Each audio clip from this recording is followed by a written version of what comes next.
very active in developing a view on eco-linguistics and language. That is, I think so it's a quite interesting topic and in some areas of philosophy. And so this, we're going to start. Well, thank you very much, Sergio, and thank you for being so many people. I hadn't expected such a big audience, and I'm not going to be intimidated. I'm not a philosopher, I'm a linguist, but when I was doing my PhD, I used to keep Wittgenstein by my bed, and I felt he could understand me. And ever since then, I've read quite a lot of philosophy. So I'm sort of stepping into the lion's den, and I am going to give quite a philosophical presentation. It's a provocation, this paper, and it's meant to be a provocation, really. I've changed my title slightly. I've added a question mark to it. That's not because I've changed my mind, not really, but because I've been picking up on some things that I want to say. Obviously, there's a field called epistemology, there's a field called cognition, and there must be some sort of connection between them. And yet, if you look at sort of standard approaches to one or the other, there's no mention. So how do you connect them? Well, do you connect them? And what might a linguist have to say? And a linguist should say something about both. Yet linguists tend to be very silent on both. So that's kind of the context of this talk. Sergio's going to tell me when I've done 40 minutes, because I do want to try to keep it within the time frame. I call myself an ecolinguist. I'm going to explain that briefly. Ecolinguistics is not linguistics. Ecolinguistics is concerned with practices, with changing practices and changing the world. And I feel that issues around cognition and epistemology are quite important. So I'm going to introduce this idea of epistemic engineering. I'll talk briefly about how other people have used the word, and then I'll talk about how we're thinking about it in my research group, or really with my colleague Rasmus Gern Andersen. And then I will talk about that in relation to languaging and some examples. I'm going to skim over some evolutionary territory, and I'll end up with some conclusions about why this would be of interest to people who are concerned with practices. The picture of the bird, it's called a dipper, it's one of my favorite birds too, is really meant to give you a sense of what's meant by turning to bodiment rather than embodiment. The dipper relies on bodiment. It stands in very fast-running streams like this. It launches itself into the water. It swims underwater. It catches caddisfly. It comes out and it flits around. It's not embodying anything. It's using bodiment. It's being a dipper. And I'm using bodiment too, but not only. Also. And languaging really covers both of those areas. So, ecolinguistics, just very briefly, because you have to have a frame. And the field is 50 years old. It began as a branch of linguistics with the rather interesting question, how do languages interact with environments? And I've put social in brackets because Einar Hagen was primarily concerned with social environments. And he says very explicitly, they do through the mind of the user. 1972. Right? Well, of course, they don't interact through the mind of the user, right? And in fact, in one sense, they don't interact with environments at all because they depend on people. So it's languaging and practices which interact with environments, and languaging and practices that interact with us. So they lead to the construction of us as organisms, the construction of us as people, the construction of us as people who live in little worlds where they think they know things, the construction of us as people who live in groups and societies and cultures. They're really important. And ecolinguistics is interested in that. So it's a transdisciplinary realm. And I define language, and I'm afraid you're just going to have to take this on trust today. I can't justify it. I define languaging in terms of multi-scaled coordinative activity in which wordings play, thank you, Sergio, some part. He didn't like me saying a part. And it's important because sometimes the role of wordings is very, very, very diminished. If you look out there and see a blue building, wordings are playing a minor role in what you see. You wouldn't have to know blue building in order to see it as blue or to see it as a building. But if you think of it as a blue building, languaging's playing a part. And I added to my slides, because I think people have been a bit side-footed by me, that languaging informs the process whereby a living organism brings about its own Umwelt or lived world of experience. And that's the definition of inaction by John Stewart. And there's a small group in France who say they're interested in inaction and not in activism, and I'm closer to them than to anyone else. John Stewart worked with Varela. He is sadly deceased. I would add to that, though, that the Umwelt or lived world of experience are also a process that bring about a living organism. And in some ways, my interest is more in the second construal. Wrong way. So, this is the provocation.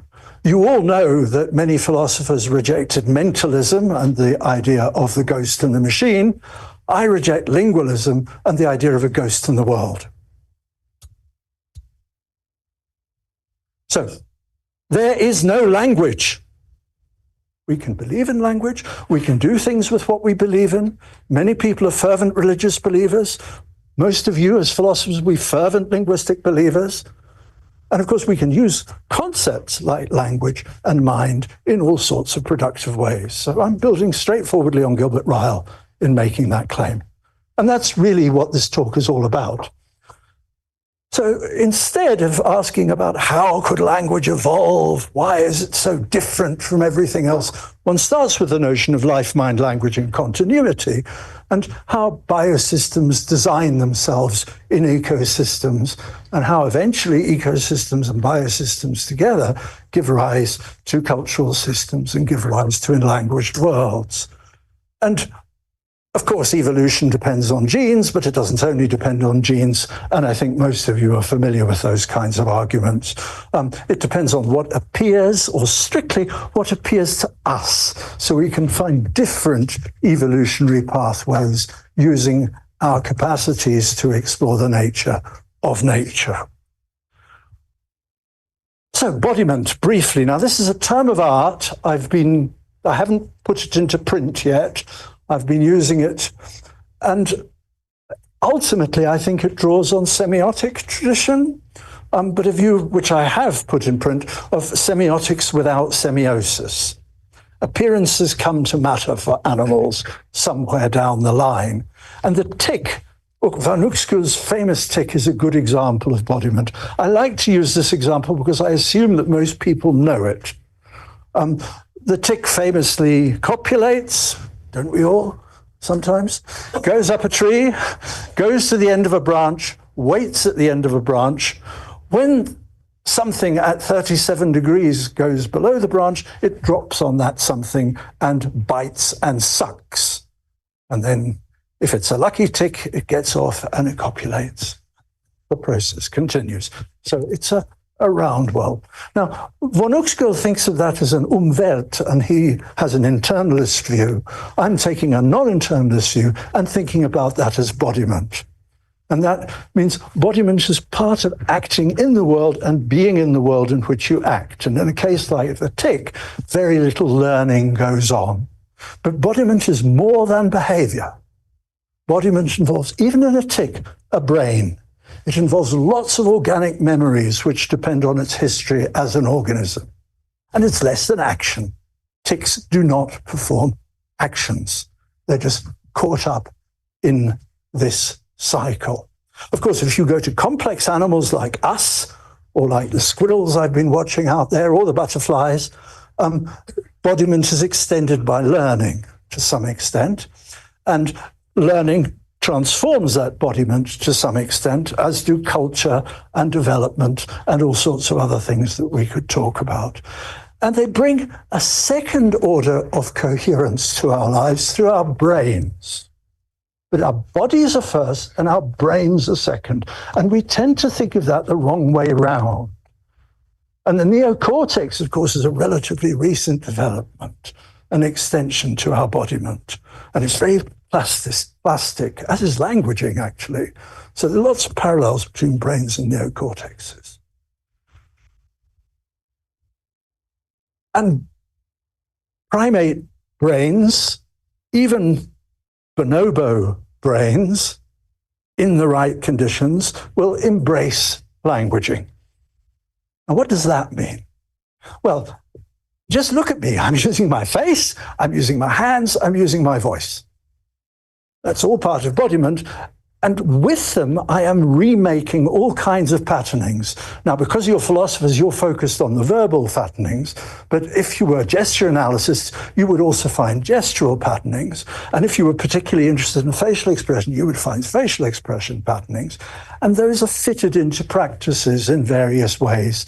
And of course, the practices are practices by dint of the fact that they don't just involve me, they involve us. Us, whoever we may be, and different practices involve different groups. So we need to get those reiterating patterns as something which is not just part of acting in the world or being in the world or their being, but also as something that as agents we are able to attend to. And a key move comes that we are able, in the second year of life, typically between 18 and 24 months, we go into what Piaget called the symbolic stage. But the way I would want to think about it is we use a particular mode of action readiness or a particular stance as we vocalize and as we attend to the vocalizations of others. So roughly, instead of saying mama, mama, mama, mama, we say mama, it becomes a call. We take a stance to mama. We take a language stance to mama. We treat it as a tokenizing. And by taking the stance, we can reorient to how languaging is already part of our embodiment and make utterances and hear utterances as utterances of something. I think there's a very similar idea in my friend Wittgenstein. Somewhere he says how one fine day a child employs a word from a common vocabulary. And of course, once we employ those words from a common vocabulary, once we can draw on a language stance, we enter into a soon-to-be familiar world of doings, appearances, and becomings. But that's a supplement to our embodiment. The embodiment never goes away. I'm still waving my hands and using my face and remembering time, time, time. Well, I don't think there's anything new about that, really, except for the terminology. I don't think that's important. But of course, what is interesting is when you say, well, what does that mean for practices? And what do you do with that language stance? And of course, Wittgenstein's work, his later work, is famous because he sees what we do with that language stance is we play language games. And in those language games, amongst other things, we can analyze propositions and describe all kinds of logical relations, etc., etc., etc. We all know that. But that comes from the language stance, not directly from the languaging and practices. It's already a level folding on top of the previous level of embodiment. And the error, of course, is to think that what we use in language games is language. That's not what I'm saying. That's what I'm denying. So what we can do, if we think practically, is we can pursue the dynamics of practices and what propositions can be said to describe. So I can pursue what we think about blue buildings and whether it's actually not more green. I think in Russia, people would say it was green. I wonder if they wouldn't say it was green in Mexico too, because you have an interesting green that you have as your prime sort of green. I don't know about that. And we can change practices in different ways and build an ecological theory of practices. And that's really what I'm trying to do, to build an ecological theory of practices. But I don't think we're anywhere near that yet. So that's the sort of framing of it. And of course, this needs an evolutionary setting. And how might one develop that view as what I have called there, very informally, just an ecological epistemics? And I assume that we're starting with evolution. Nothing makes sense without evolution. You've ever heard that before? I still think that. But of course, what's interesting about bringing embodiment to the fore in evolution is how the embodiment enables us to perform in a niche in ecosystems and habitats, and how the niche in the ecosystems and habitats enable the embodiment. And they enable the embodiment in complicated primates like the bonobos shown there, or us, in not just to inform groups and what groups do, and how hierarchies develop in groups, and how individuals squabble in groups, but also to inform us as individuals.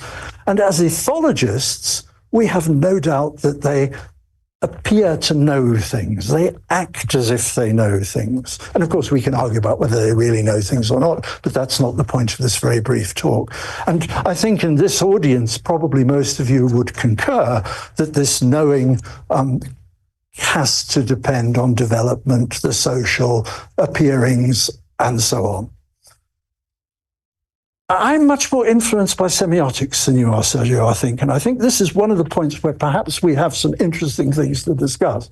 Because if you observe animals, and if you observe humans, you find this rich world of meaning. Now, we don't know what the meaning is for the animals, if there is any meaning for the animals, but it seems to be uneliminable or ineliminable. I think ineliminable is the correct English, but it's much harder to say than uneliminable. And so we can look at the multi-scaled ways of acting as if one knows. We can look at what seems to be semiosis, sign use, but of course they're not really using signs. And that's the direction I want to proceed in. So how do we do it? Well, now I step back. One way of doing it is to take the computational model of the world seriously and think the world is engineered. We can do reverse engineering, as Dennett would say. And of course, if we do reverse engineering, we know what we know, and epistemology is the study of what we know that we know. It's the study of cognitive success, if you want to go to a standard definition from the Stanford Encyclopedia. And if we take that optimistic, I want to say all-American view that things are actually quite simple, you can posit that we know what we know because we have competences, and because we've been trained at MIT, then we know what our competences are and we can describe them computationally, and aren't we very clever? Sorry. And these competences enable the flexible adaptive behavior, and we needn't bother too much about that. So you can then look at this transversal and say, well, that's a way of exploring how knowing is engineered through the design of competences.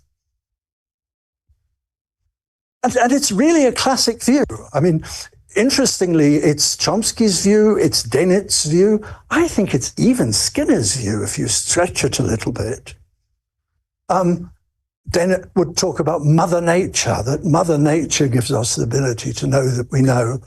And this can then be described, and seems to have first been described in relation to a BBS article about where behaviorism was at in 1986 as epistemic engineering.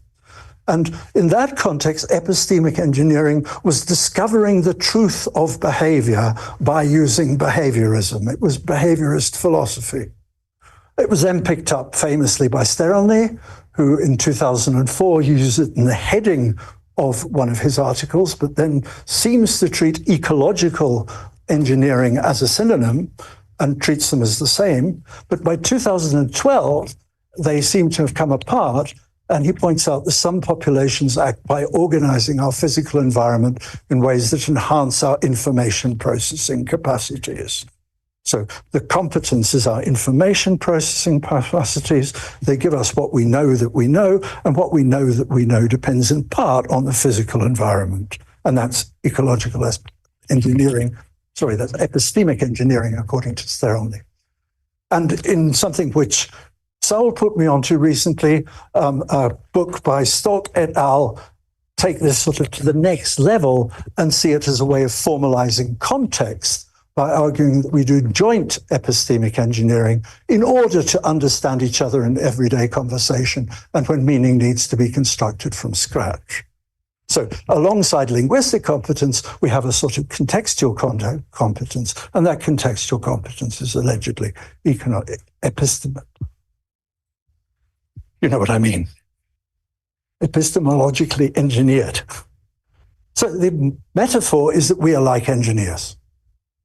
And in this context, epistemological engineering applies to humans and only humans. Well, are we like engineers? And does it apply to humans and only humans? Can you think of any reason for that? I don't want to give you too long, you might. So, well, I suppose there is a reason there. It does allow you to get propositional knowledge for free.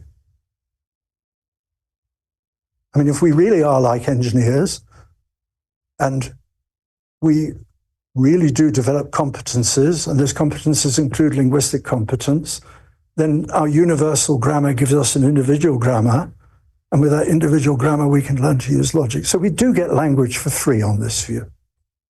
Okay, I answered my own question. And of course, engineers, actual engineers, can be imagined to use propositional knowledge and then go out and employ it. And the theoretical is much more important than the practical. But this is all wrong. It's all wrong. It can't possibly be right. I'm not going to argue against it. I'm going to show you an alternative.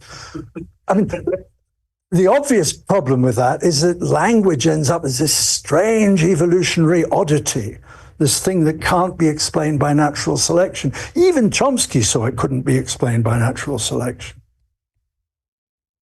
And so you have to give up lingualism. Look somewhere different. And I would like to take the view that life is its own designer. I'm citing Anton Markos there, who is one of my favorite biosemioticians. And interestingly, just as DNA-RNA complexes seem to engineer organisms, organisms seem to engineer the ecosphere. And Stuart Kaufman would take that view, and so do I. And of course, the ecosphere is what appears to us to be distinguished from something like Earth systems, which are ultimately unknowable. And we use this process to construct worlds, and we construct worlds by using, guess what? Languaging and practices. Of course, its embodiment is the basis, but we are constructing the worlds through the languaging and practices that presuppose our embodiment. And as we construct worlds through languaging and practices, we transform our embodiment. And above all, we transform that secondary mode of giving coherence to our worlds, which is the brain. So when Rasmus and I, oh, it works like that too, good. When Rasmus and I came up with this term, we hadn't read Sterling. We were not aware that it had been independently developed, and we used it not to apply to humans and not to make an analogy with humans as engineers, but as a basic evolutionary principle. And our analogy was with engineering science. Now, the difference between engineering science and engineering is really important. Engineering science takes what has already been engineered and changes the materials, changes the design, perhaps comes up with a new function.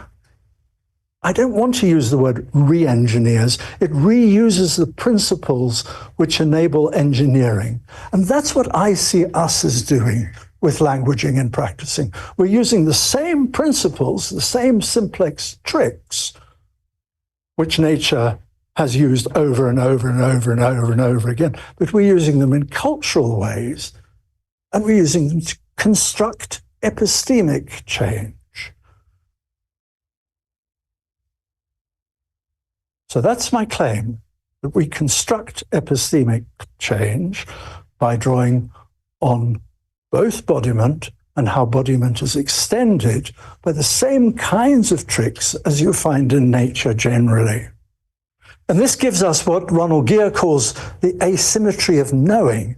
It means that as humans, we can draw on both our knowing and our ability to bring forth knowing as we do things and perform languaging and practices.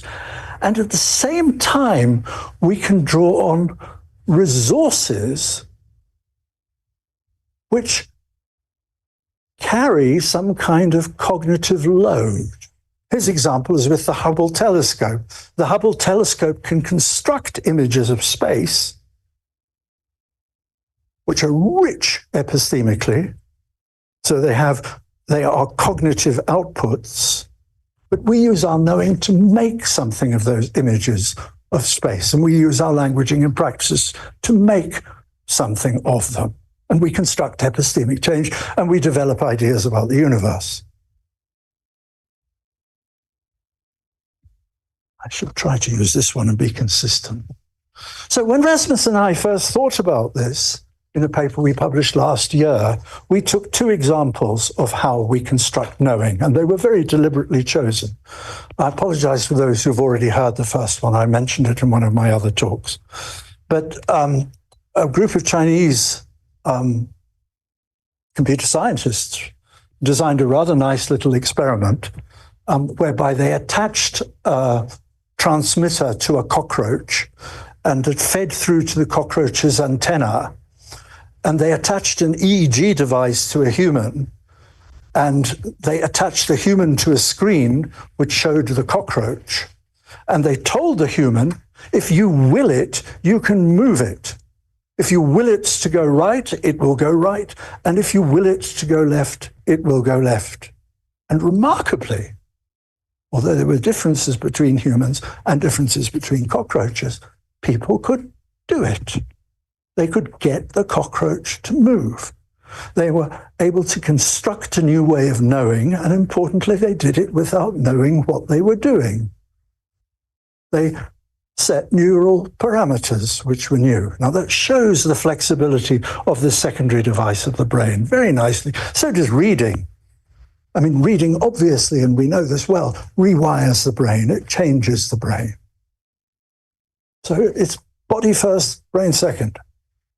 The same thing appears in the world. This second image is from work I've been doing with Rasmus. Got him a job. We got some money to look at what happened in a heating company in Denmark, and how they have heating pipes running under the streets of the city. And when we were starting this project, they just brought in drones to try to work out where the leakages were. And that's a long story, which I'm not going to take you into, but it illustrates that human cognition is organized and socially organized. And if you look at that picture, you won't have a clue what I'm going to say next. It looks like a bit of road. It looks like one of the most boring things you have ever seen on a slide. If you look more closely, you'll see there's a pale part on the road, but that won't help you. It's dry. And if you work for the heating company, you'd say, aha, here we've got a leak. It's dry. It shouldn't be dry. And we can set a whole kind of set of things in motion. It can lead to epistemic construction, and it can lead to practical change. The simplex tricks depend not on the brain, but on you as a person who has been trained to deal with road maintenance and so on. And of course, the drones do just the same thing, in some ways much better than humans, but no drone could pick that one up as such a clear-cut case. So that's what we mean when we're talking about epistemic engineering, using what we come to know as we change, and we're using what we come to know to change things. And to change things in both cases based on what we know. But I say no because you don't know what you know when you do it with the cockroach. That's Chomsky, revised, by the way. Chomsky was always obsessed by not knowing what you know. So here's my transversal. It's a meshwork, really. You're working back and forth and back and back and forth. Cognitive success, or what epistemology describes, is multi-systemic and multi-scalar and relies on distributed agency. And that is possible because systems and their parts, including people and organizations and brains and people with drones, develop functionality, not function, functionality as valid knowledge that works in the circumstances, and they perform the relevant behavior. Now, I don't know if that's a transversal. I think it is. I think it is, but it doesn't matter. The argument is what's important, not the terminology in this case. So how do you think about this? Now, I've hinted at some of this. How am I doing for time, Sergio? Good. Okay. So I've hinted at some of this, and one of the interesting debates which we're sort of not quite having here is whether I'm an activist or an ecological person or not. Today I decided to be nice and say, well, I am sympathetic to certain versions of inaction, and in fact it's a French version of inaction. It's associated with people like Alain Berthoz here. Now, Alain Berthoz is a brilliant man. He's a neurophysiologist, and he's not a very good philosopher. I'm a better philosopher than Alain Berthoz.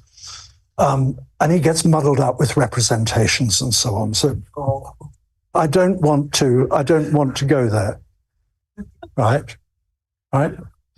But he sees that a great deal of his neurophysiology and how one draws on inaction in roughly John Stewart's sense can be understood in relation to simplex tricks. And my claim is that just as the living world relies on simplex tricks, humans use many of the same tricks. And humans use many of the same tricks in languaging and practices. Simplex tricks always reduce entropy. So they take something complex, they give rise to something which is simplex, not simple. And a simplex trick means that the property of the mechanism is also a mechanism with a property. So once one's got a simplex trick, one can use it to develop another. So one creates complexity through simplicity.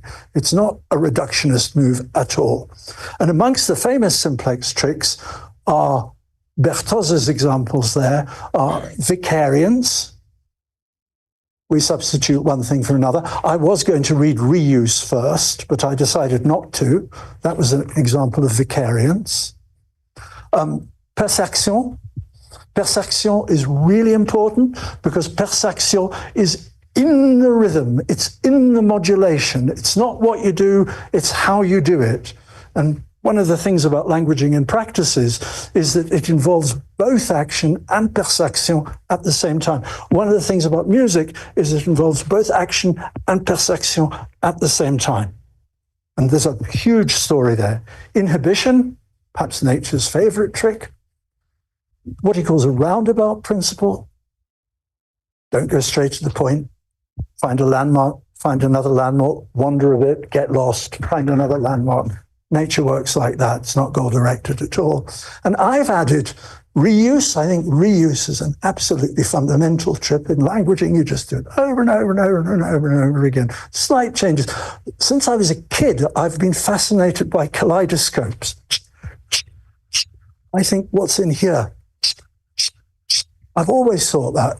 Even before I went to school, I thought that. I still think that. I really like kaleidoscopes. I think it's because I haven't got a visual imagination. And I added coding, which is really controversial, and I'm not going to talk about it. But really important. And Berthoz's example is the eye. Now, rather than think about vision or perception or something like that, he looks at how the eye is built into a neurophysiological system and puts great weight on those muscles, because those muscles are what enable an eye not to move. So even in relatively simple animals with eyes like ours, they have to learn to see. There's famous work on cats that were raised blind and didn't learn to see. So seeing is learnt. Perception is learnt. Perception is not foundational.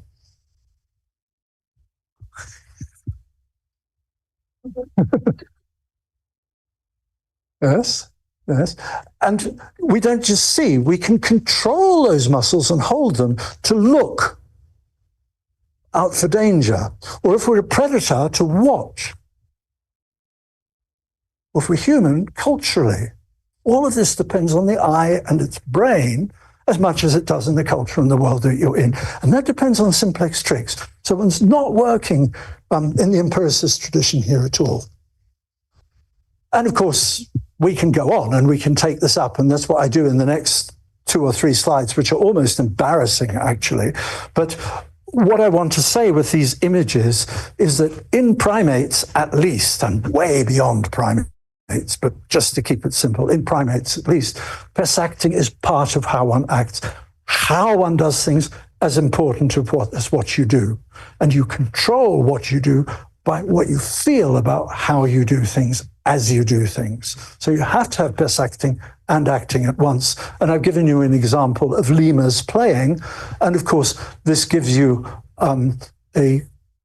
in the case of the lemurs, a troop which has ways of doing things and relation between the individuals in the troop. The coordination is very fine. It's based on perception. They fight differently when they're in the bushes from when they're in the ground. They can judge what will hold them and what kind of moves they can take. They're estimating things all the time. The second example is of a capuchin monkey, which is cracking a nut. And again, you all know about this. But what's interesting about the capuchin monkey is that it doesn't learn to crack nuts through apprenticeship by learning from another monkey. It does some observation and then it learns on its own. So it develops its own way of performing what the group do. And this is the case even when there's a good fossil record and we can see that there are cultural changes within the group.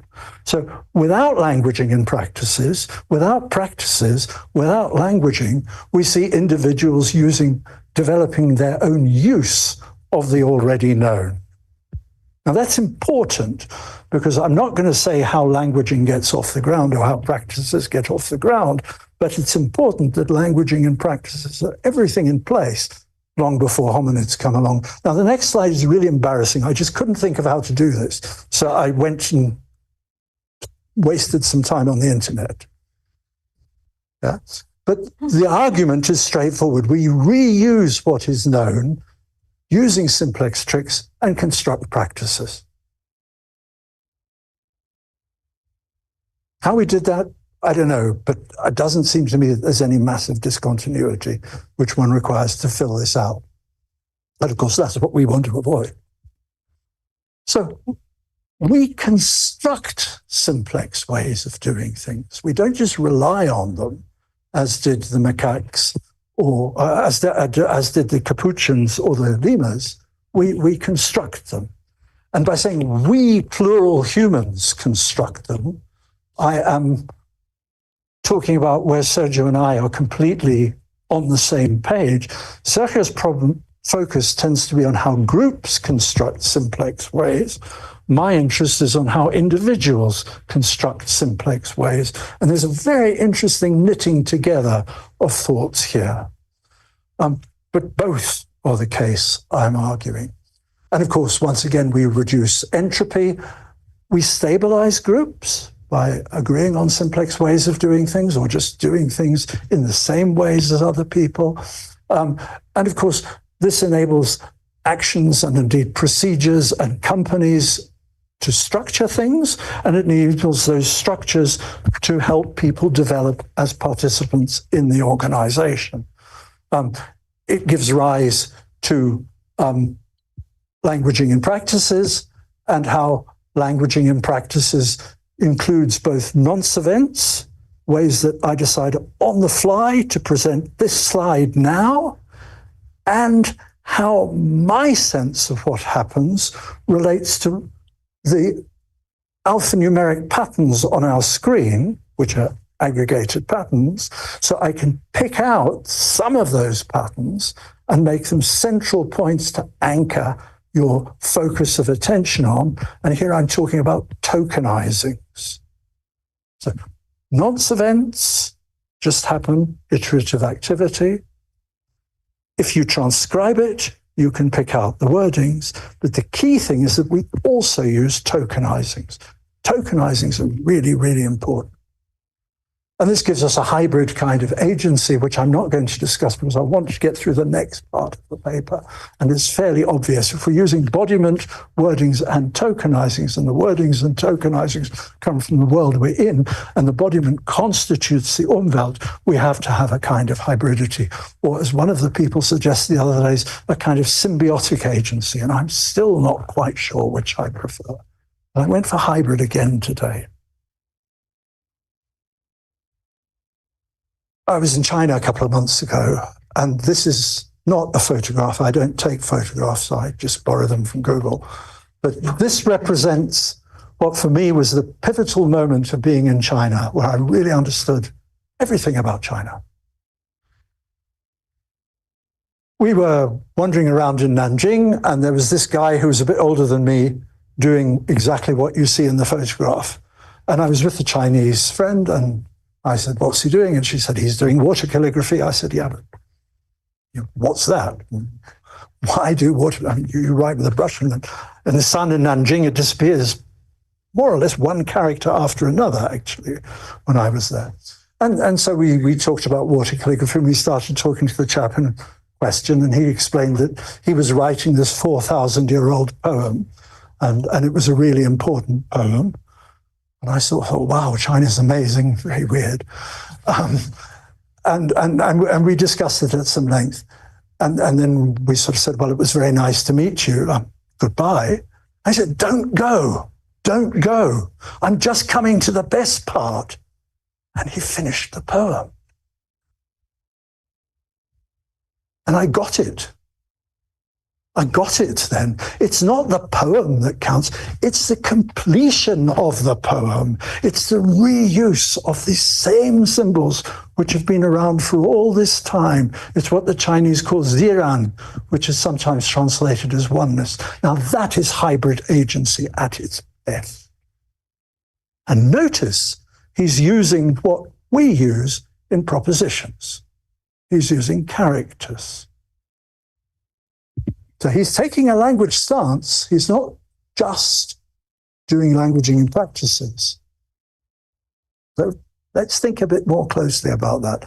These simplex tricks give us all kinds of things. I'm not going to read through that slide. We all know that we do these things. We can easily relate them to what we're doing. Think about families, all the tricks we play in our family, reuse, roundabout principles, vicariance, all the time. But what of the propositional then? This is where inactivism and ecological psychology have nothing to say. You can't get from embodiment to the propositional.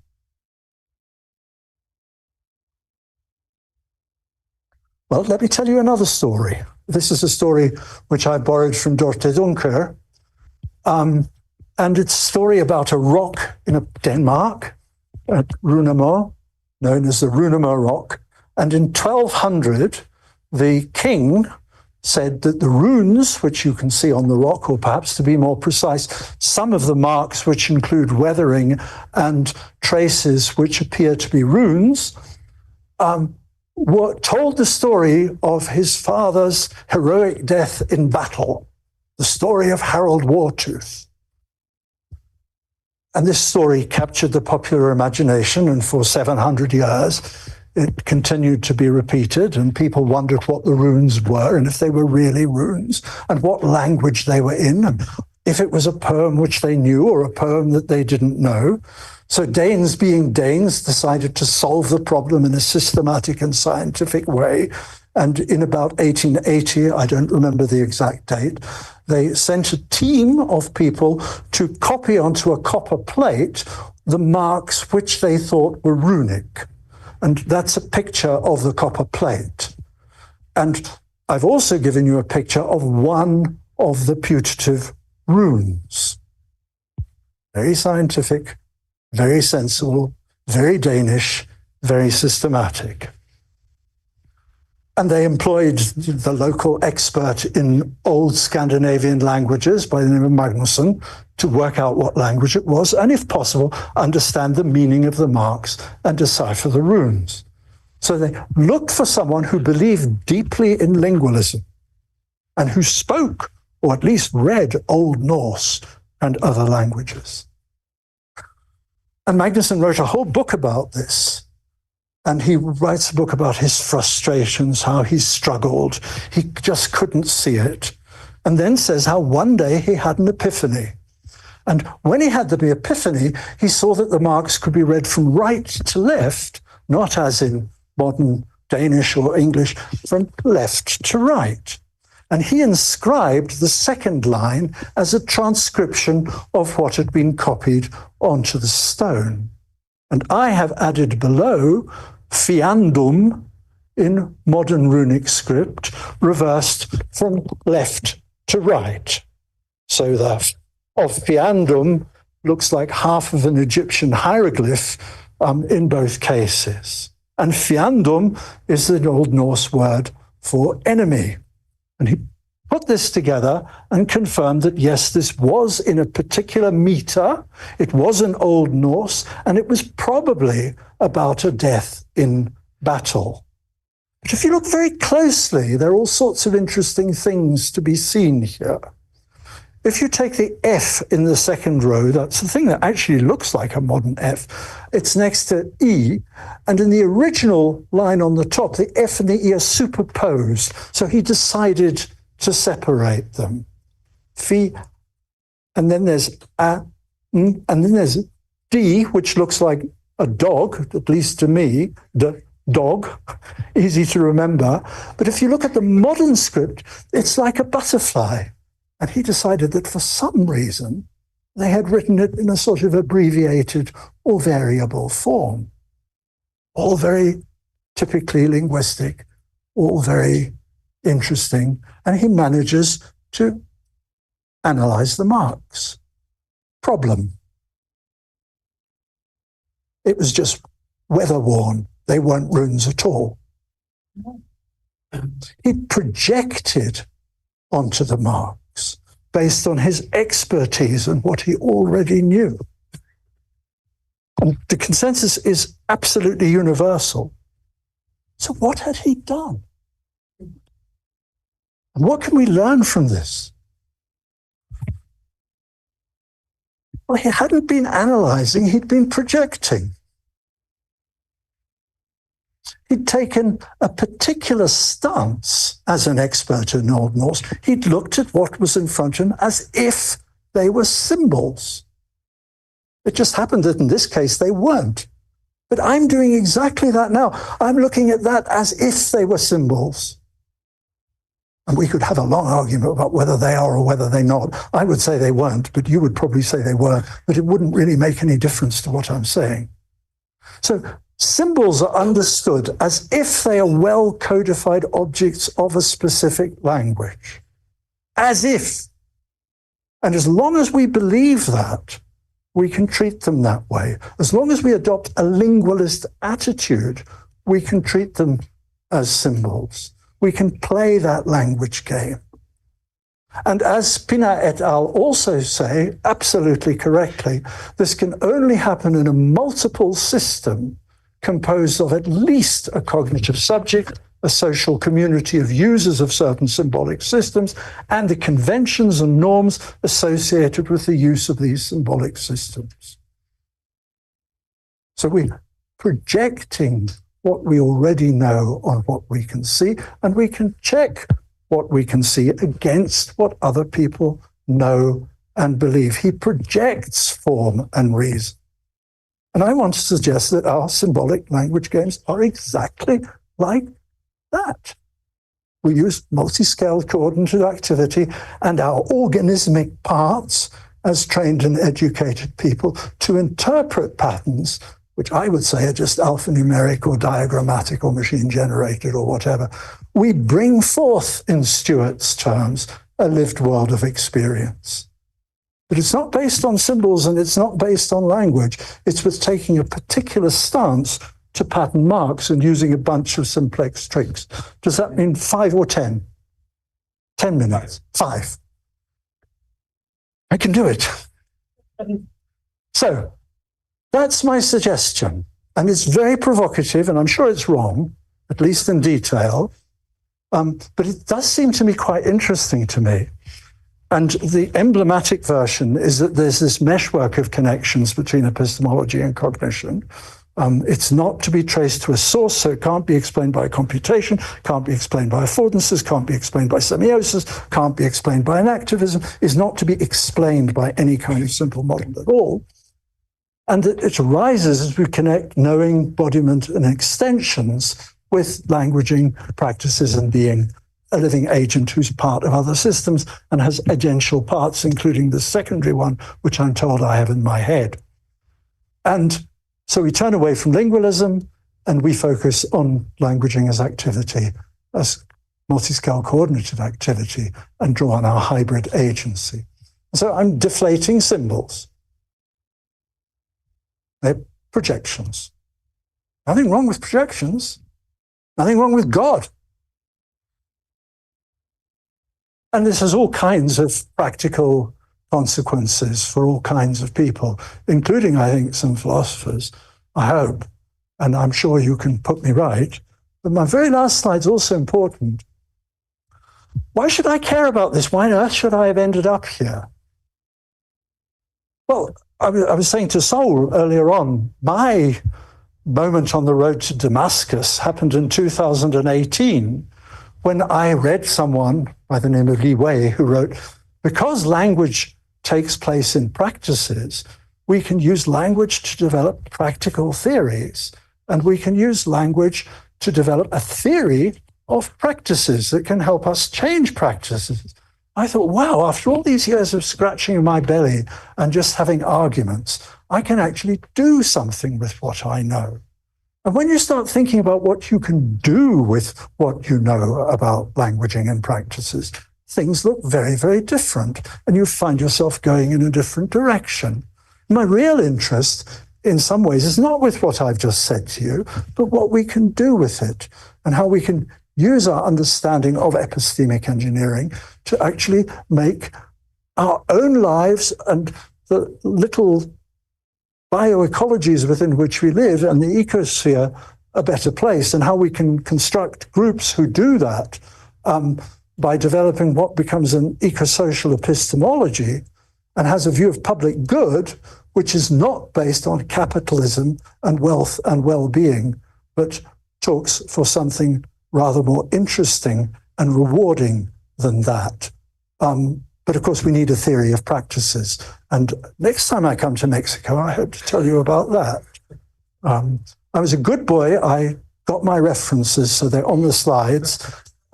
It's a fairly idiosyncratic set, but that's what's there.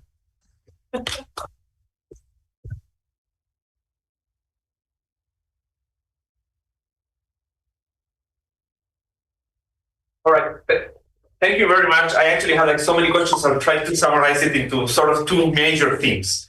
One is about discontinuities about the specific human language and other forms of communication. So you stressed very much the continuities that are based on embodiment and practices that appear before, right? Languaging. No, not before languaging, but are intrinsic to languaging. Right. But that they exist in species that engage in languaging. So it was a bit phylogenetic before. Sorry. Now, there's some well-known discontinuities.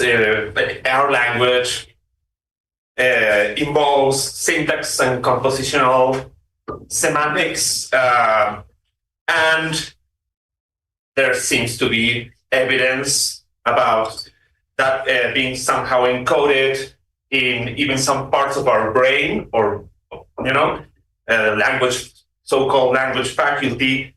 So one thing I wondered is about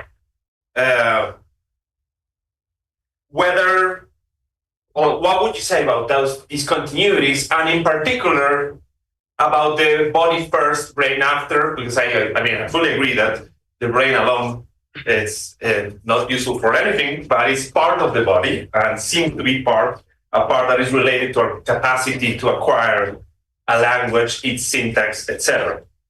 And I also think that probably the main linguistic theories that allow to explain for acquisition are representation lists. And since you seem not to agree with that very much, but you didn't engage in that issue, I wondered what you thought about that.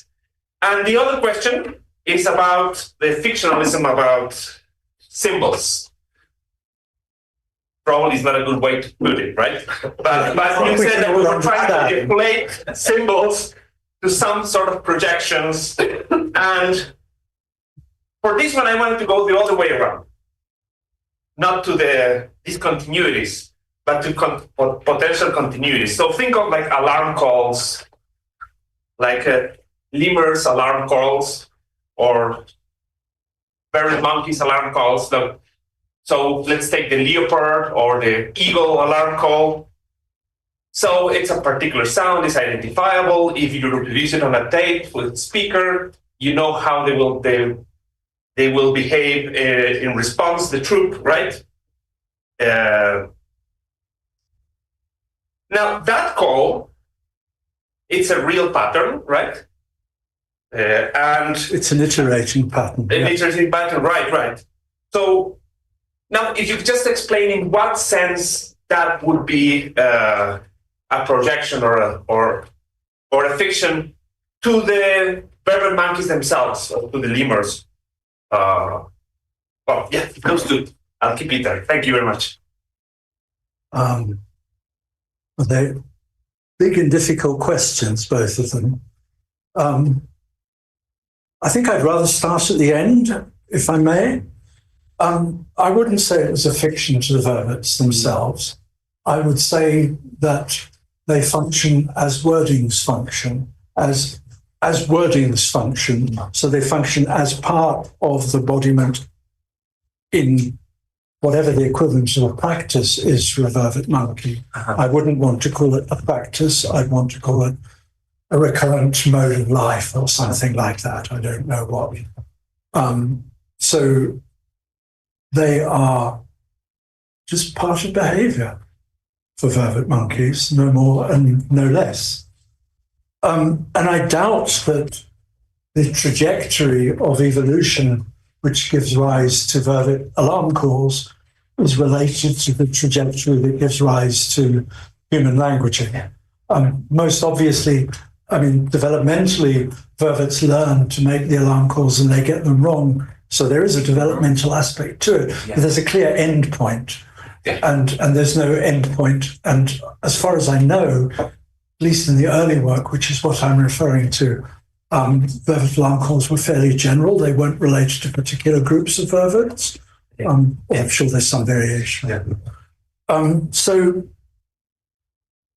they're not projections in that particular case, although there must be a projective aspect in that there is corrigibility in the developmental process. So it's not an automatism, as everyone knows, which is why it's important. I suppose just looking at what I wrote down as you were speaking, going backwards then, the question becomes, well, what is the developmental process that takes us into languaging and practices, and how does that come to be transformed by what we do when we take a language stance? So our languaging and practices can include, amongst other things, orienting to what people treat as symbols, right? And so that means that language is not acquired and languaging is not acquired. Rather, it acquires us. And that's quite a nice way of putting it. And how it acquires us will vary hugely depending on a billion cultural factors.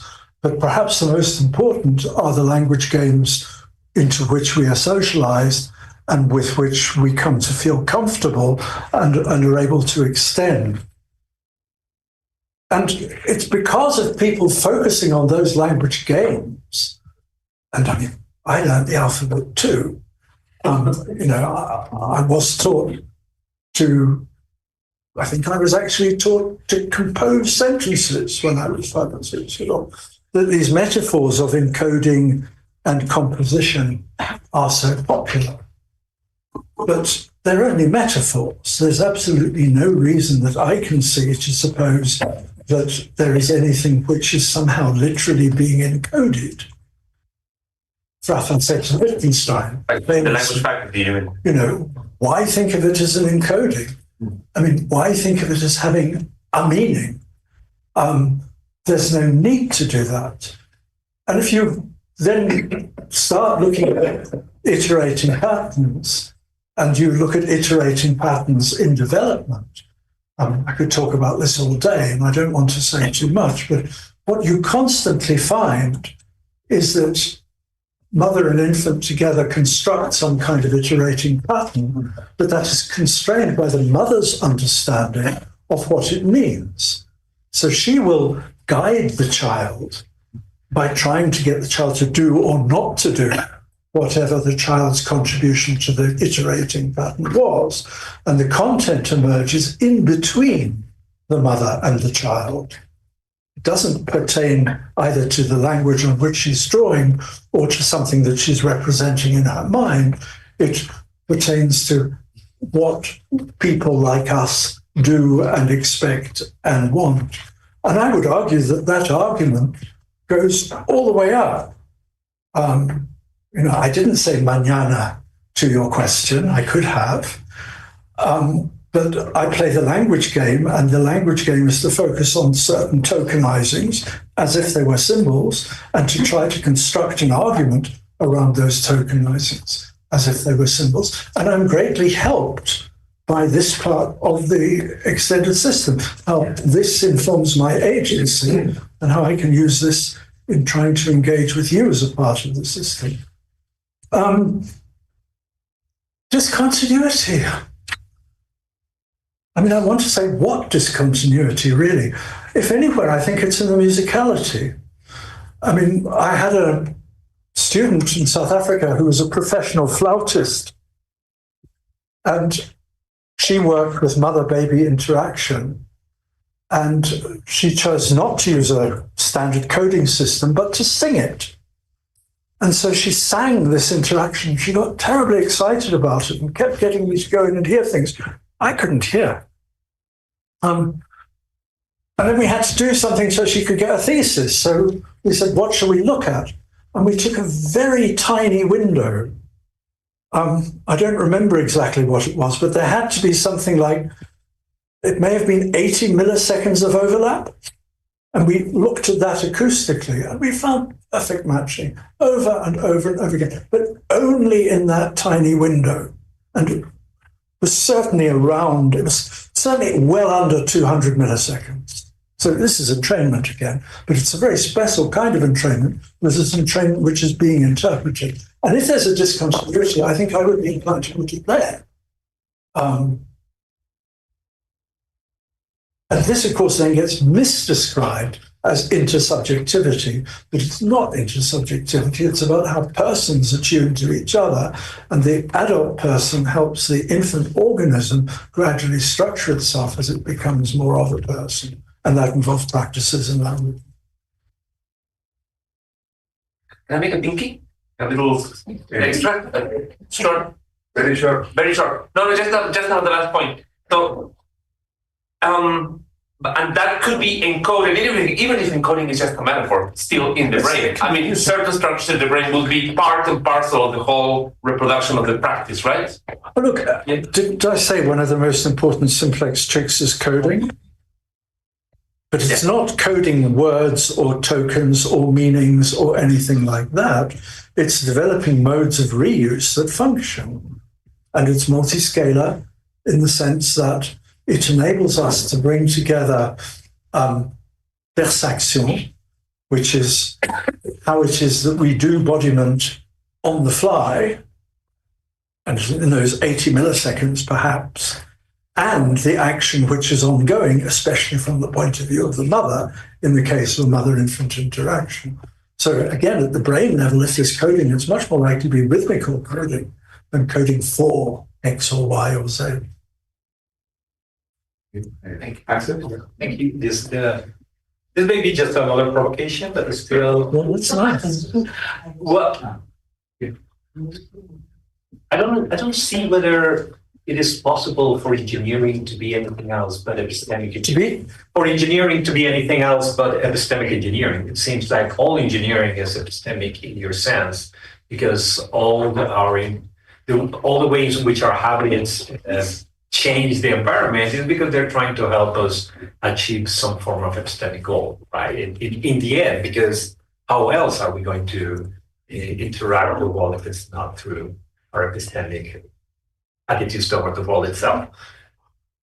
Well, I have two thoughts. I have to share them both. Okay. I mean, the first one is this is where Trotsky was shot, and provocatia is very much from the other side. So thank you very much. And there's much more behind that comment. Yeah, I mean, I think that's correct. I think all engineering is epistemics, and I think all epistemics is engineered. That's exactly what I'm saying. Okay, good. And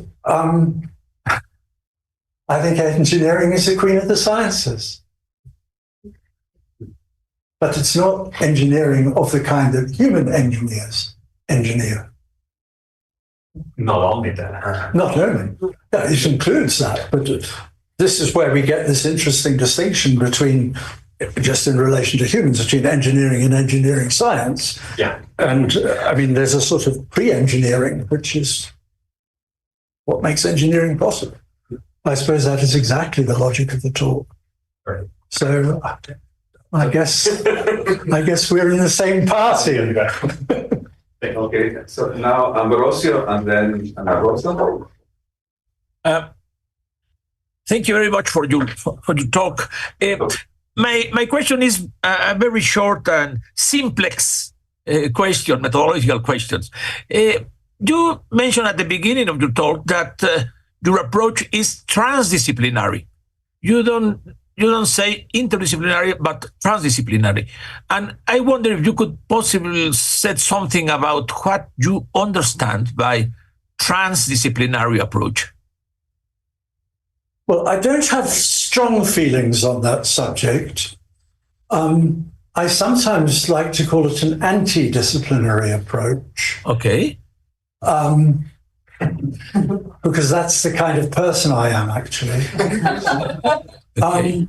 But the reason I said transdisciplinary, I think there are two questions here. One I can answer, one I can't answer, I can only ask. So the question I can only ask is why languaging practices and agency? Why not, for example, language society and psychology? And that, I think, is a really good question that I want to think about. But if we grant languaging practices and agency, I think it's very important when we are concerned with humans, and modern humans in particular, that we start with languaging. And here's why. If we start with agency, we need to have some theory of what an agent is, and we're going to get stuck. And we've got many theories about what human agents are.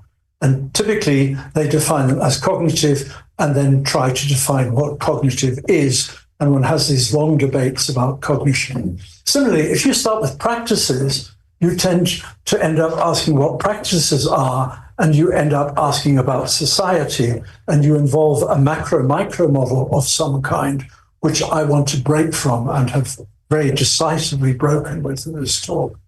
The only way to avoid that Scylla and that Gerobidis is to start with languaging, which cannot possibly be reduced, I would argue, to either practices or to agency, in that it is specific to human kinds of agency, and it's specific to agents of a kind who become what they are through practices.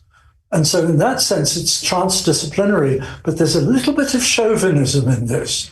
Linguistics has kind of got kicked out of cognitive science, and this is the linguists fighting back. And Okay. Thank you. inactivist friends won't listen to me, and I get very sad about that. But it's been very useful because it means I've increasingly taken a distance from inactivism And in many ways, I see this as a third position in the representationalist debate. Okay, thank you very much. Okay. Ana Rosa? ¿Me escucha? Sí. Sí. Oh, thank you very much for your interesting talk. I was surprised because you didn't even mention the affective dimension, because I think your proposal is very pragmatist, not just pragmatic, but pragmatist in the line of John Dewey. And I want to know, what would you say about the affective dimension, about the affective dimension? Don't you think that every percussion, this name, I like it very much, is accompanied by an affective quality, at least in human species, no? But I think in much more. But I mean, I think that's a very useful question, actually, at this point. Bodiment would include effect. So in talking about bodiment, I am talking about what people would... Yes, I think effect is the right word, would call effect. I'm not sure how it would relate to emotion, but let's leave that aside. Mm-hmm. What I think is very important is, just as we've talked about, as I've talked about languaging and practices, I think one could give a talk, which I think would be a more interesting talk than mine, about sensibility in practices. And a talk about sensibility in practices would be about how values and aesthesis, which is a term I like to revive, a sense of what is right, get brought into play in the judgments that we are making. And I would argue that really what I've said for languaging can be developed in thinking about sensibility and aesthesis.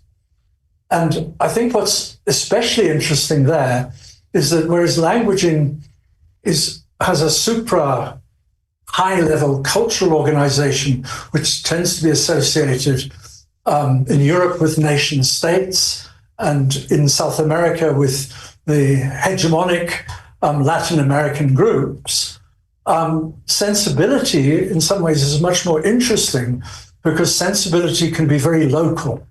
And in that it can be very local, I'm half Italian. I mean, it varies from one village to the next village. The way in which people approach the world is different. Their values are just a little bit different. I think that would be something very exciting to explore. And I don't think in any way it's precluded by my work. And it's obviously as pragmatic, perhaps even more pragmatic than what I've presented on languaging, because we don't have sensibility games of the same kind as we do language games. We tend rather just to approve or disapprove of the ways in which people behave. I mean, I have to share this with you because I'm ashamed, actually. I'm reading D.H. Lawrence on Mexico, and it is horrible. It is just horrible, horrible, horrible. I mean, he has no understanding at all that culture isn't just about superiority in class. I mean, it reflects much more on him and Britishness than it does on Mexico. It's so interesting. I'm sorry, that was an aside, but it's just so striking. And I mean, the English especially, and I'm sorry, I'm now being a Scot, the English are famous especially for this, that they have no understanding and no capacity to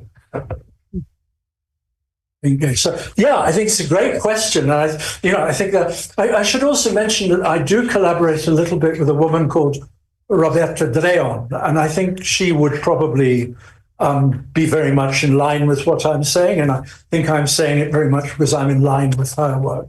She's at the University of Venice, and if you would care to write to me, I can give you a reference. She's a pragmatist. Perfect. Roberta? Roberta, what? What's her name? He's asking for the name. The The name of your collaboration. The surname is Dreon, D-R-E-O-N. Thank you very much. Okay. ¿Alguien más?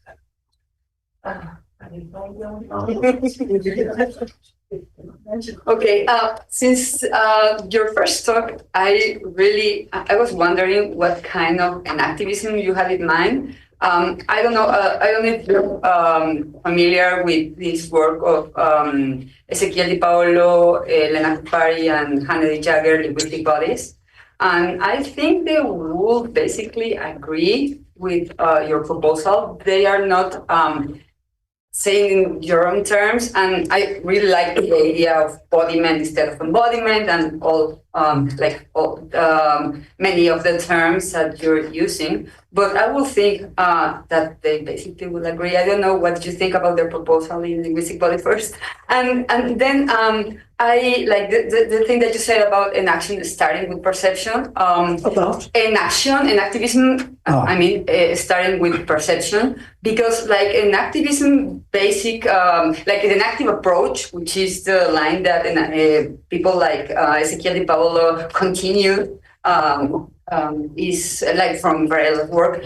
Like their basic thesis is this strong life-mind continuity thesis, and it goes all the way to languaging, like the word that they also use in linguistic bodies.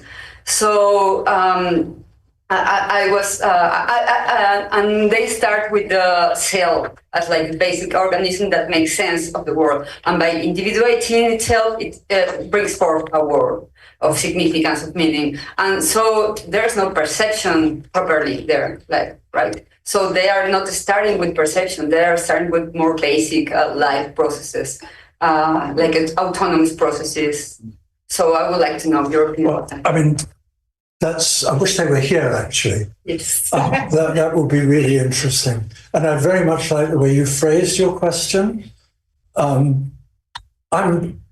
They are certainly my main negative target. I mean, I haven't met them for a while, but I used to go to Sussex quite a lot when Ezequiel was there, and I mean, I know when she was still doing her PhD. So that is definitely the kind of an activism that I tend to think of when someone says an activism, and I don't have time to think about it.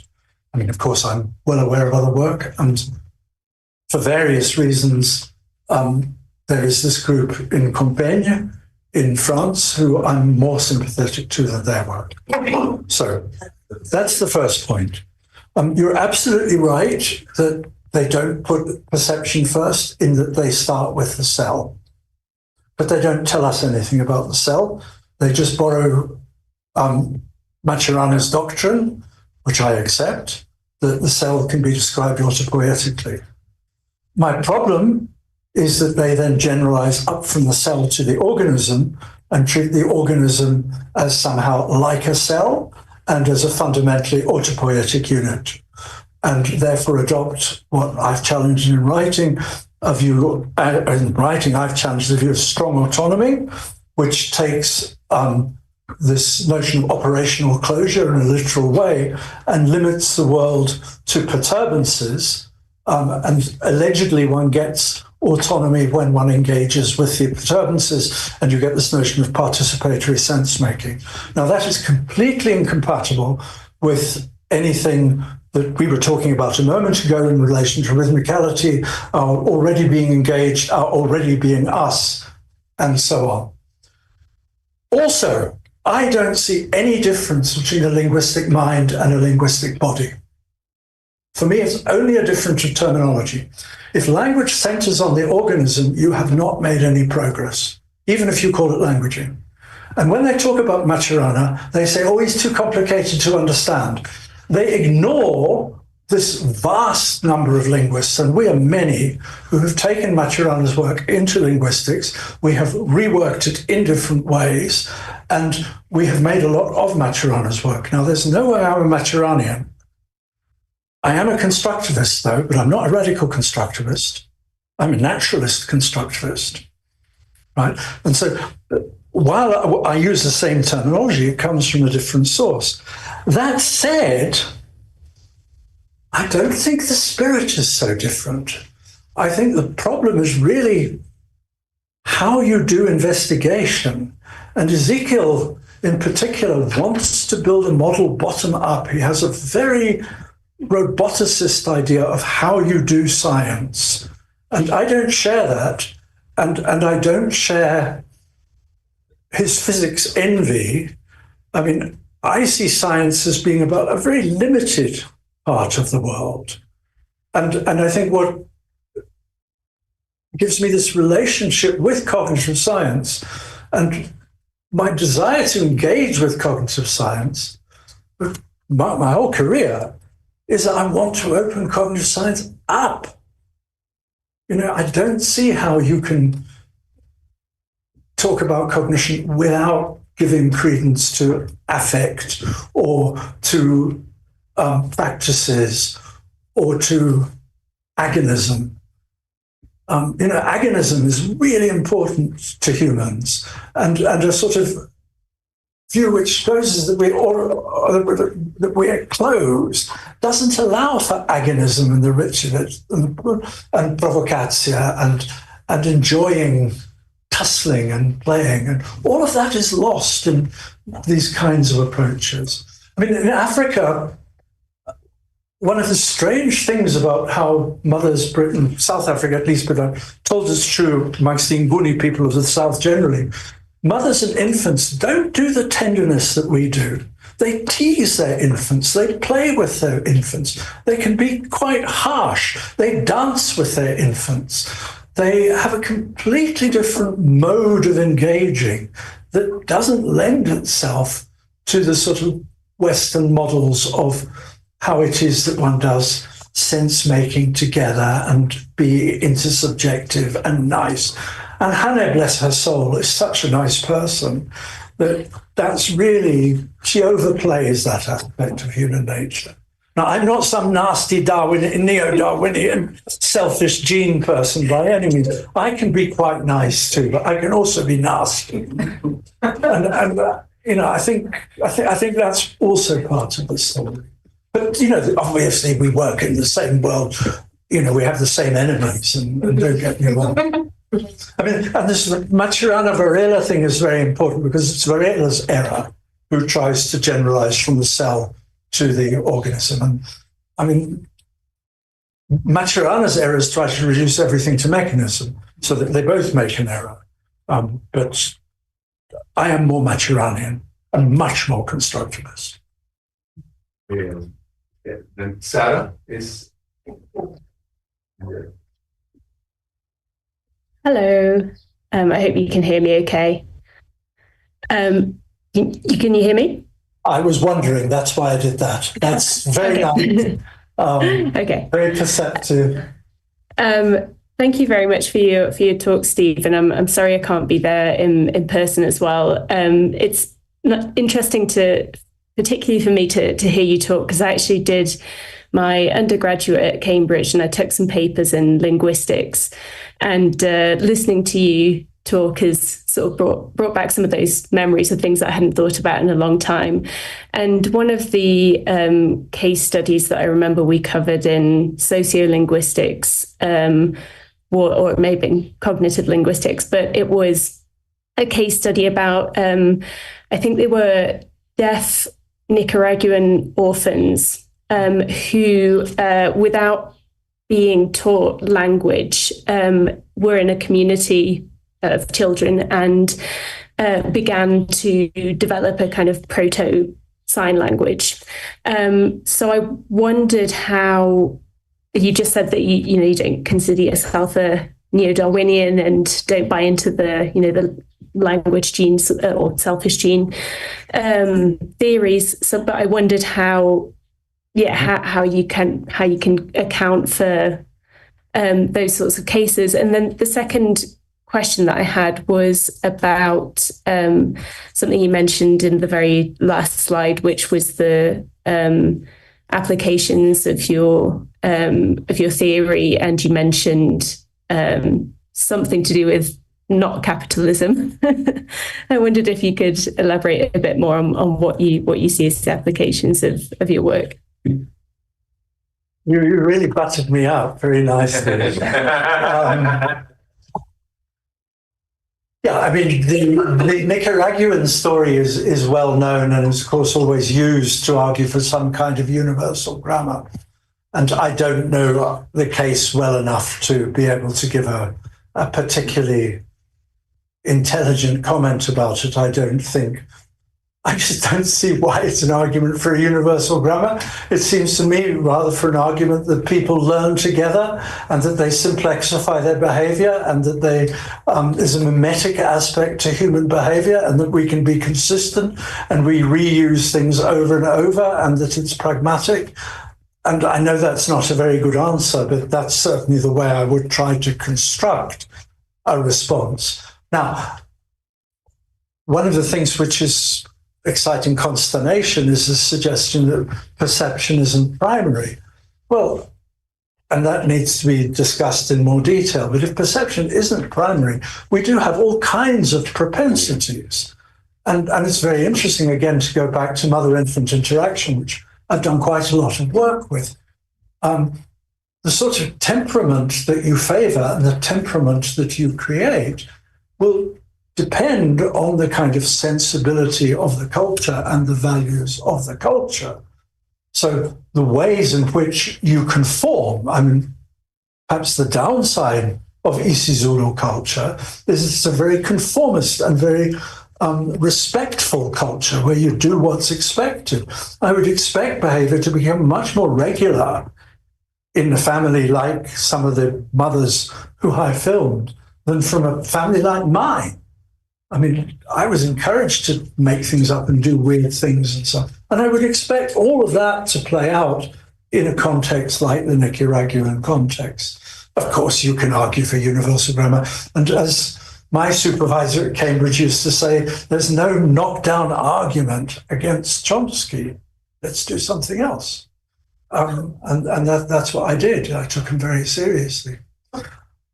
On the second point, about ecolinguistics, I'm really glad that you've raised that because, there have been all these attempts in philosophy to do experimental philosophy and applied philosophy and so on.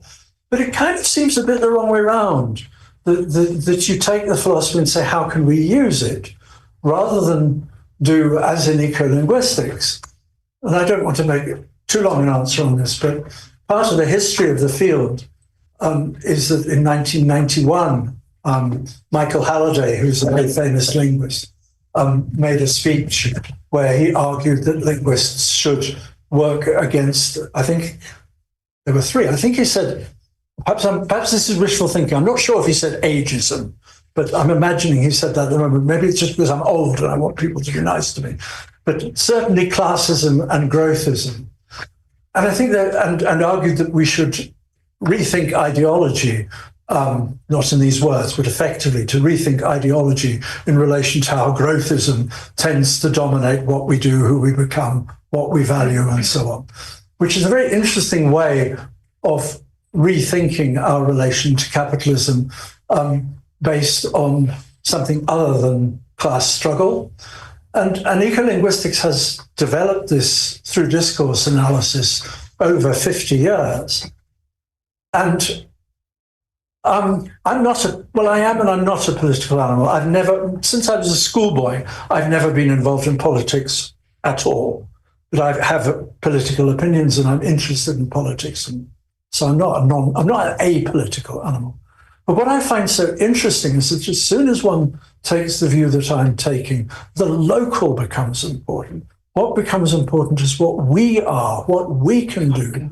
And one begins to develop new ways of thinking about, in terms of this talk, the epistemic engineering we can do in our community. And this can be taken in so many different directions. It can be taken in terms of stories that we tell and trying to develop new narratives, which is the mainstream in ecolinguistics. It can be developed in thinking about activists and the stories that activists tell and telling people about how microactivism works, how we can change tourism in order to make tourism work for life-sustaining relations.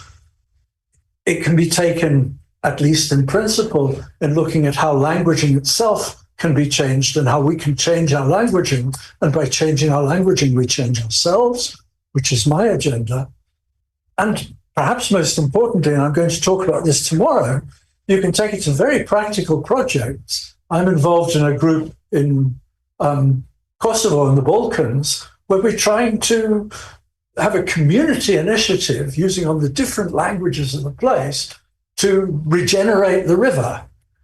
And build an organization that functions in that way, building on what the people say and believe about what the river is like, what it was like, and what it could be like, and trying to work out how we can improve it. So instead of having top-down driven expertise where the scientists come in and fix the problem, we're trying to work with people in practices so we can direct the scientists, work with them, rather than rely on them. So there's a huge area here, and ecolinguistics is a very, very mixed field, but we're quite a big movement, and we are thriving at the moment. And we've got one potential ecolinguist sitting in this room here. So if you're interested, I'm sure you should take this up. Gracias, Sergio. I'll be just very, very brief. It's a couple of quick comments, sentence-sized comments. One is, I was just wondering, maybe, like, because, for instance, all of the things that you said about the practices involved in languaging and all of the details, to me, that's the kind of your positive outlook. To me, they are compatible with a different take on your negative outlook of against the fading symbols, etc., or Chomskyan linguistics. Like, my gut feeling is you can have it both ways. Like, all that you're adding is focusing on another aspect, and so maybe you don't need kind of old school Chomskyan representationalism. You don't need it to be wrong. I mean, maybe if it is wrong, of course, then your approach covers all of it, but otherwise, my gut feeling is that it's compatible. But that's just one quick comment. Another comment is about music. And here, don't quote me on this, please, at all, because I'm going to say something that's probably wrong, but I have a very strong feeling of when I was young and reading Darwin, maybe one of the books on the expression of emotions, but don't even quote, that he mentions music as a possible origin of human languages. And I just thought that was probably something interesting to just comment. And the third thing, and that's probably a question, but if you have time to comment on, is that I was thinking, since you have a more like a pragmatic approach, pragmatist approach, this distinction between knowing that and knowing how, I think it's very illuminating in many contexts, and maybe about the way you think about epistemic engineering. I was just wondering if one way you would put your outlook is that for you, that some people try to explain knowing how in terms of knowing that, right? But it seems to me that what you're proposing, and just tell me if I'm totally wrong, is the opposite. That knowing that is going to kind of emerge from knowing how. That's, yeah. Well, I mean, I don't think I've ever been called a pragmatist before, but twice today. That's kind of interesting. Well, yeah. Well, I can see why. On the know-how, know that, absolutely. And I'm not trying to eliminate knowing that. And I think that's very important. And I guess that's a bit heretical. I wonder what some of my colleagues would think about that. So I think that's a very good point to take. Darwin believed that language was half art, half instinct. Darwin, I think, was right. Darwin thought it came from expression. I'm not so sure. I think it co-evolved with expression rather than coming from expression. And Darwin does indeed suggest at one point that it may have come from a kind of singing. So I think that point's spot on the ball.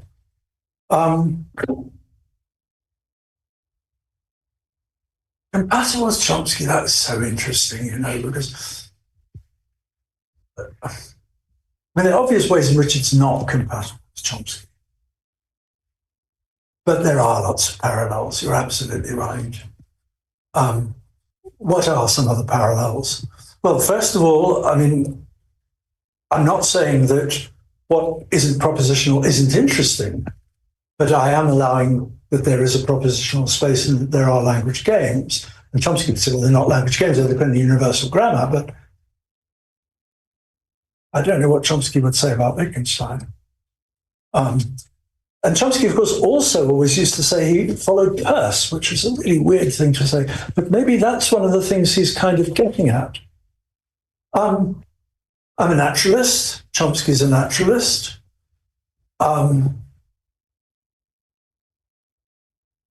Chomsky saw the importance of development and ran away from it by theorizing it rather than exploring it, but he saw its importance. He saw the importance of evolution. And again, instead of theorizing it, some would say he ran away from it. Others would say he gave an important alternative way of thinking about evolution. So there are lots of parallels, but there's one really important difference. And that is Chomsky's work is based on this famous triangle from aspects of observational adequacy, descriptive adequacy, and explanatory adequacy. And he assumes that traditional structural linguists establish observational adequacy, better structural linguists give us descriptive adequacy and give us description of languages. And his job is then to universalize that by explaining how these descriptions of languages can be the case. Now, I'm denying, above all, that it's a tripartite structure. I'm arguing that our observational descriptions are fundamentally misleading and that structuralism takes us in the wrong direction. And so, in a sense, while Chomsky claimed he was being a revolutionary and challenging structuralism, I'm saying that he was a fellow traveler of the structuralists and is not revolutionary enough. But his questions were the right questions. Okay, thank you very much.